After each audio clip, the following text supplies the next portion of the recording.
అండి అందరికీ రంజాన్ ఈద్ ముబారక్ అండి. ఈ రోజు అయితే రంజాన్ స్పెషల్ షీర్ కుర్మా అయితే ప్రిపేర్ చేశాను. అది మీతో కూడా షేర్ చేసుకుంటాను. స్టవ్ వెలిగించుకొని బాండి పెట్టేసుకొని అందులో 1 టేబుల్ స్పూన్ నెయ్యి వేసుకోవాలండి. నెయ్యి వేడైన తర్వాత నేనైతే మిక్సింగ్ డ్రై ఫ్రూట్స్ అయితే తీసుకున్నాను. ఓవర్ నైట్ నానబెట్టేసుకొని బాదం కట్ చేసుకున్నాను.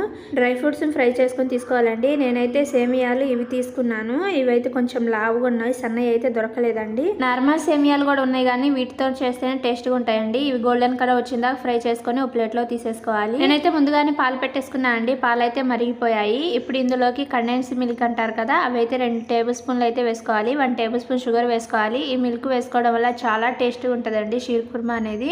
నిజంగా చాలా టేస్ట్గా ఉండేది. 2 యాలక్కాయలు దంచుకొని వేసుకోవాలి. ఇప్పుడు వీటిని ఒకసారి కలుపుకొని ఫ్రై చేసుకున్న సేమియా డ్రై ఫ్రూట్స్ వేసుకొని ఉడికించుకోవాలండి. ఈ సేమియా కొంచెం లావుగా ఉన్నాయి కదా, పాలు అయితే కొంచెం ఎక్కువే పట్టాయి. అంతే అండి, సింపుల్ టేస్టీ షీర్ కుర్మా అయితే రెడీ అయిపోయింది. వీడియో నచ్చితే లైక్ చేయండి, షేర్ చేయండి, సబ్స్క్రైబ్ చేసుకోండి. మరో న్యూ వీడియోస్తో మళ్ళీ కలుద్దాం.